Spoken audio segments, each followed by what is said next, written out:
अरे, बड़ी बहू तो घर का काम करेगी ही, नौकरी नहीं करती है, पैसे नहीं कमाती है, तो घर संभालेगी ही। महारानी बनाकर कौन रखेगा इसे। सुबह सुबह रसोई से आती सास सरला देवी की तेज आवाज़ पूरे घर में गूंज रही थी और सामने खड़ी उनकी बड़ी बहू सुमन चुपचाप गैस पर रोटी सेक रही थी। जबकि उसी घर में छोटी बहू रवीना थी, जो बैंक में नौकरी करती थी। सुबह आराम से उठती, चाय पीती, तैयार होकर निकल जाती और उसके जाते ही सारा घर सुमन के सिर पर छोड़ दिया जाता था। झाड़ू पोछा, बर्तन, कपड़े, खाना, ऊपर से अगर रिश्तेदार आ जाते तो उनकी सेवा, सब कुछ अकेली सुमन करती। और अगर कहीं 5 मिनट बैठ जाती तो सास का वही ताना शुरू हो जाता, दिन भर करती ही क्या है जो थक जाती है। सुमन की शादी को अभी 3 साल हुए थे। शादी से पहले उसने भी स्कूल में पढ़ाने की नौकरी की थी, लेकिन शादी के बाद सास ने साफ बोल दिया था कि हमारे घर की बहू बाहर नौकरी नहीं करेगी, घर संभालेगी। सुमन ने सोचा, नया घर है, धीरे धीरे सब ठीक हो जाएगा। लेकिन धीरे धीरे तो बस काम बढ़ता रहा और इज्जत कम होती गई। सबसे ज़्यादा तकलीफ़ उसे तब होती जब उसका पति सुनील सब देखकर भी चुप रहता। रात में बस इतना बोल देता कि माँ का स्वभाव ऐसा ही है, तुम दिल पर मत लिया करो, और बात ख़त्म। उस दिन दोपहर में छोटी बहू रवीना, जिसकी शादी को अभी 6 महीने हुए थे, ऑफिस से जल्दी आ गई। आते ही बोली, मम्मी जी आज बहुत थक गई हूँ, चाय बना दीजिए ना। और सरला देवी तुरंत रसोई में घुस गई। सुमन वहीं स्लेब पोंछ रही थी, उसकी कमर दर्द से टूट रही थी। लेकिन उसे देखकर किसी ने नहीं पूछा कि उसने खाना खाया भी है या नहीं। तभी पड़ोस वाली कमला आंटी आई और हंसते हुए बोली, अरे सरला, छोटी बहू तो लक्ष्मी है, लक्ष्मी, नौकरी भी करती है और कितना नाम रोशन कर रही है। सरला देवी गर्व से मुस्कुराई, लेकिन उसी वक्त उनकी नज़र सुमन पर पड़ी तो मुंह बनाकर बोली, और एक ये है, बस घर में पड़ी रहती है। वो शब्द सीधे सुमन के सीने में उतर गए। पहली बार उसकी आंखें भर आई, लेकिन उसने आंसू वहीं रोक लिए। रात में सबके सो जाने के बाद वो छत पर अकेली बैठी थी, मोबाइल में पुराने स्कूल की फ़ोटो देख रही थी, जहाँ बच्चे उसे सुमन मैम बोलकर घेर लेते थे। उसने अपने आंसू पोंछे और खुद से ही कहा, सुमन अब बहुत रो ली, अब और नहीं। जब इस घर में छोटी बहू नौकरी कर सकती है तो बड़ी क्यों नहीं। उसने तय कर लिया कि अब वो भी नौकरी करेगी। ये सोचकर उसने अपने पुराने स्कूल के प्रिंसिपल के पास मैसेज कर दिया कि वो फिर से स्कूल ज्वाइन करना चाहती है। अगले दिन सुबह सुबह ही सुमन के फ़ोन पर मैसेज आया, सुमन, अगले महीने हमारे स्कूल की नई ब्रांच खुल रही है, अगर जॉब करना चाहती हो तो अप्लाई कर दीजिए, हमें आपकी ज़रूरत है, सैलरी पहले से 2 गुनी मिलेगी। सुमन काफ़ी देर तक मोबाइल को देखती रही। उसके चेहरे पर हल्की सी मुस्कान आई। उसने हाँ कर दिया और बाहर आकर अपने काम में जुट गई। उधर रवीना आराम से तैयार होकर सोफे पर बैठकर मोबाइल चला रही थी और सुमन रसोई में खड़ी एक साथ नाश्ता, टिफ़िन और चाय बना रही थी। तभी सरला देवी ने ज़ोर से आवाज़ लगाई, सुमन बहू, जल्दी जल्दी हाथ चलाओ, तुझे दिख नहीं रहा क्या, रवीना को ऑफिस के लिए देर हो रही है। तो सुमन बिना कुछ बोले चुपचाप काम करती रही, लेकिन उसके दिमाग में रात वाला मैसेज घूम रहा था। कई महीनों के बाद उसे पहली बार लगा था कि शायद उसकी ज़िंदगी अभी पूरी तरह ख़त्म नहीं हुई है। वो सोच रही थी कि जब मैं आई तो मुझे नौकरी करने से मना कर दिया गया और छोटी बहू आई तो उसे नौकरी की इजाज़त मिल गई। उसके सामने बोलने की हिम्मत नहीं हुई किसी की। कुछ देर बाद नाश्ता करते वक्त रवीना ने जानबूझकर ताना मारा, मम्मी जी सच बताऊं, अगर मैं भी घर पर बैठ जाऊं ना तो इस घर का खर्चा ही रुक जाएगा। तो सरला देवी तुरंत बोली, तू ही तो इस घर का सहारा है बेटी, वरना कुछ लोग तो बस रोटियां तोड़ने के लिए आए हैं। कहते हुए सरला जी ने सुमन की तरफ देखकर आंख निकाली। ये सुनकर सुनील ने एक सेकंड के लिए सुमन की तरफ देखा, लेकिन हमेशा की तरह सिर झुकाकर चुपचाप खाना खाने लगा। सुमन अंदर से टूट चुकी थी, लेकिन उस दिन उसने पहली बार खुद को रोका नहीं। उसने सीधा सरला देवी की तरफ देखकर शांत आवाज में कहा, मम्मी जी अगर मैं भी नौकरी करती ना तो शायद मेरी भी इस घर में थोड़ी बहुत इज्जत होती। पहले तो आपने ही मेरी नौकरी छुड़वा दी और अब रोज़ मुझे नौकरी का ताना मारती रहती हैं। ये सुनकर पूरा डाइनिंग टेबल एकदम शांत हो गया। तभी छोटी बहू रवीना ने आंखें घुमाई और हंसते हुए बोली, हर किसी से नौकरी नहीं होती सुमन दीदी, उसके लिए दिमाग और कॉन्फिडेंस चाहिए होता है। सुमन ने उस वक्त कोई जवाब नहीं दिया, लेकिन उसके चेहरे पर खामोशी पहली बार अलग लग रही थी। दोपहर में जब सब सो चुके थे तो सुमन अपने कमरे में बैठकर स्कूल का ऑफर पढ़ रही थी। तभी सुनील अंदर आया और धीरे से बोला, सुमन माँ की बातों का बुरा मत माना करो। सुमन ने पहली बार सीधा उसकी आंखों में देखकर पूछा, और तुम कब तक सिर्फ सुनते ही रहोगे? सुनील चुप हो गया। सुमन ने मोबाइल उसकी तरफ बढ़ाया और बोली, मुझे फिर से नौकरी मिली है, अगले महीने से ज्वाइन कर सकती हूँ। सुनील का चेहरा बदल गया।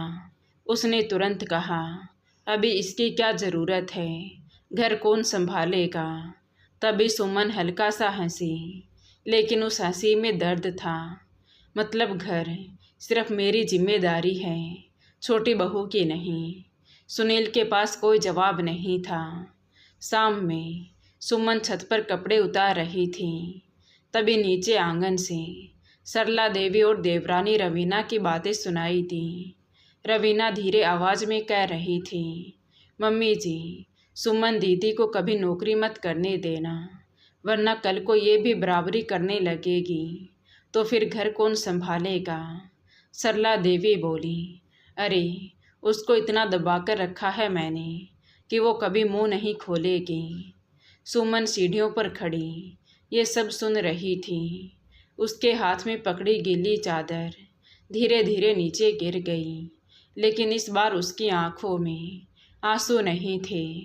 इस बार चेहरे पर कुछ और ही था, और वो था गुस्सा। उस रात सुमन बिल्कुल नहीं सोई। कमरे में सुनील आराम से खर्राटे मारकर सो रहा था और सुमन खिड़की के पास बैठी अंधेरे में बाहर देख रही थी। उसे पहली बार समझ आ रहा था कि इस घर में समस्या सिर्फ सास या देवरानी नहीं है, सबसे बड़ी समस्या वो लोग थे जो सब देखकर भी चुप रहते थे।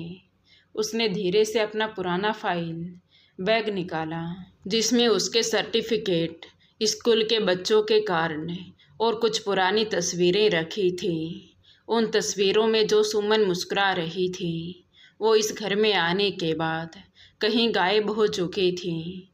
सुबह होते ही सुमन रोज़ की तरह सबसे पहले उठी, लेकिन आज उसके काम करने का तरीका बदल चुका था। उसने सिर्फ उतना ही काम किया जितना ज़रूरी था। रवीना नीचे आई और बोली, अरे दीदी मेरा टिफ़िन नहीं बनाया अभी तक। तो सुमन ने बिना उसकी तरफ देखे जवाब दिया, रसोई वही है, बना लो जाकर। पूरा घर एक सेकंड के लिए शांत हो गया। सरला देवी तुरंत गुस्से में बोली, बड़ी बहू ये क्या तरीका है छोटी बहू से बात करने का? सुमन तुरंत पलटी और पहली बार ऊंची आवाज़ में बोली, वही तरीका है माँ जी जो आप लोगों ने मेरे साथ रखा है। सुनील अखबार से नजरें उठाकर उसे देखने लगा। उसे शायद उम्मीद ही नहीं थी कि सुमन कभी जवाब भी दे सकती है। सरला देवी गुस्से में कांपते हुए बोली, देखो बहू, छोटी बहू नौकरी करती है तो उसका टिफ़िन बनाना तेरा काम है। मैं कोई नौकरानी नहीं हूँ माँ जी जो उसके आगे पीछे घूमती रहूँगी। अगले महीने से मैं भी नौकरी ज्वाइन कर रही हूँ। अब आप करना अपनी छोटी बहू की खातिरदारी। ये सुनकर रवीना का चेहरा उतर गया। उसने बात संभालने की कोशिश की। दीदी, आप ज़रूरत से ज़्यादा सोच रही हो। लेकिन सुमन इस बार रुकी नहीं। उसने सीधे रवीना की तरफ देखकर कहा, रवीना, ऑफिस जाकर नौकरी करना मेहनत है तो सुबह से रात तक बिना छुट्टी काम करना क्या है? फ़र्क बस इतना है कि तुम्हारी मेहनत की सैलरी मिलती है और मेरी मेहनत को आदत समझ लिया गया है। घर में पहली बार कोई सुमन की बात काट नहीं पा रहा था। दोपहर तक माहौल भारी हो चुका था। तभी अचानक दरवाजे पर गाड़ी आकर रुकी। बाहर दो लोग उतरे, एक महिला और एक पुरुष। सरला देवी उन्हें पहचान नहीं पाई, लेकिन सुमन तुरंत बाहर चली गई। वो उनके पुराने स्कूल के टीचर थे। महिला मुस्कुराते हुए बोली, सुमन बेटा, हमने सोचा कि खुद ही आकर बात कर लें। नई ब्रांच के हेड टीचर तुम्हें ही बनाना चाहते हैं। तुम ईमानदार हो, मेहनती हो। ये सुनते ही सबके चेहरे बदल गए। हेड टीचर सुनील के मुंह से अचानक ही निकल गया। तभी महिला ने हंसकर कहा, जी हाँ, सुमन हमारे स्कूल की सबसे बेहतरीन टीचर रही है। बच्चों के पेरेंट्स आज भी इन्हें याद करते हैं। हमने बहुत मुश्किल से इन्हें वापस आने के लिए मनाया है। सुमन चुपचाप खड़ी रही, लेकिन पहली बार सरला देवी और रवीना उसे हैरानी से देख रही थी। लेकिन असली झटका अभी बाकी था। टीचर ने जाते जाते एक फाइल सुनील के हाथ में दे दी और बोली, ज्वाइनिंग पैकेज पढ़ लीजिएगा। उसे खोलते ही सुनील की आंखें फैल गई। इतनी सैलरी तो इस घर में किसी के नहीं थी। रवीना भी वहीं खड़ी चुप हो गई, क्योंकि जिस नौकरी का घमंड वो हर दिन करती थी, उससे कई गुना बड़ा पैकेज सुमन को मिल रहा था। सरला देवी के चेहरे का रंग उतर गया था। कुछ देर पहले तक जिस बहू को वो घर में पड़ी रहने वाली बोल रही थी, आज वही पूरे घर से आगे निकल चुकी थी। सुमन बिना कुछ बोले अंदर अपने कमरे में चली गई। पहली बार उसके पीछे पूरे घर की नज़रें थीं। रात में खाने की टेबल पर अजीब सा सन्नाटा था।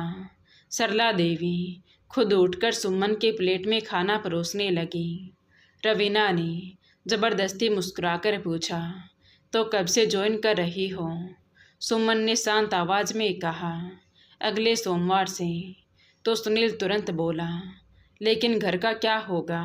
तो सुमन ने उसकी तरफ देखा और हल्का सा हंसी, वही होगा जो इतने सालों से मेरे साथ होता आया है।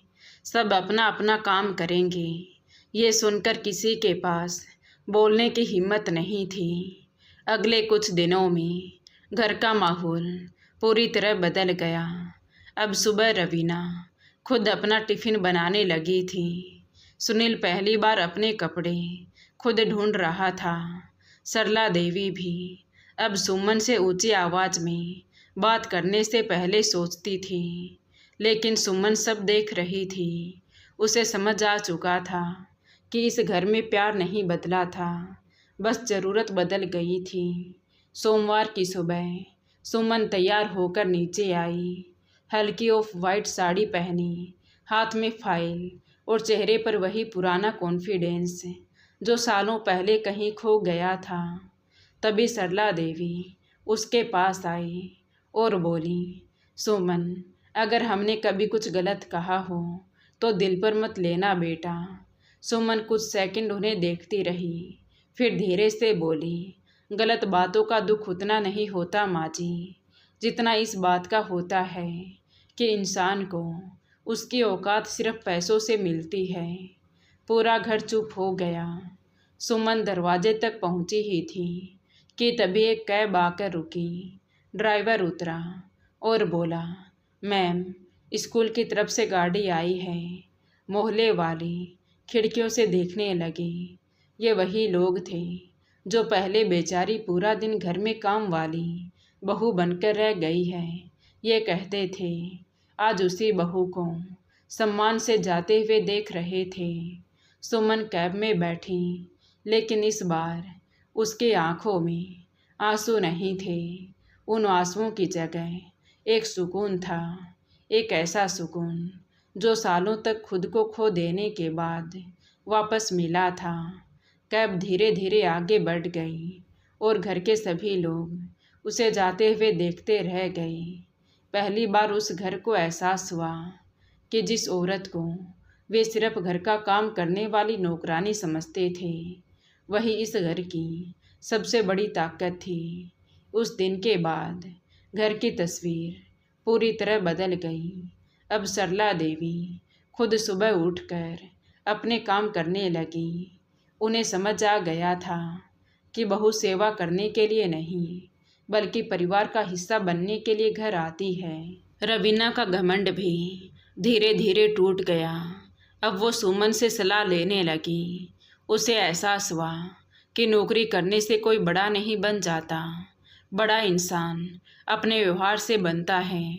सुनील के लिए सबसे मुश्किल काम था अपनी गलती का सामना करना। उस शाम वो चुपचाप सुमन के पास आया और बोला, सुमन, मुझे माफ़ कर दो, मैंने तुम्हारे लिए कभी सही नहीं किया। मेरी खामोशी ही मेरी सबसे बड़ी गलती थी। सुमन ने उसकी तरफ देखा और शांत स्वर में बोली, गलतियां तो इंसान से होती हैं सुनील, लेकिन रिश्ते तभी बचते हैं जब इंसान उन्हें समय रहते स्वीकार कर ले। उस दिन पहली बार सुनील की आंखों में भी पछतावा था।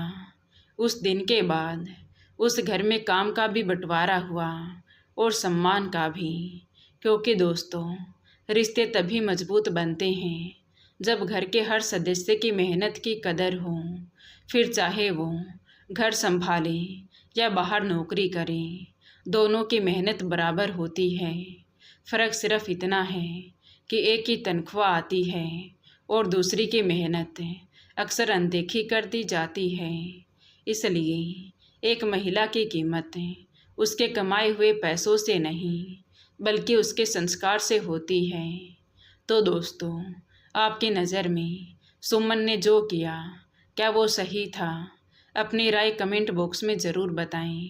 कहानी अच्छी लगी हो तो प्लीज़ वीडियो को लाइक करें, शेयर करें और हमारे चैनल कहानी विद देवांशी को सब्सक्राइब ज़रूर करें।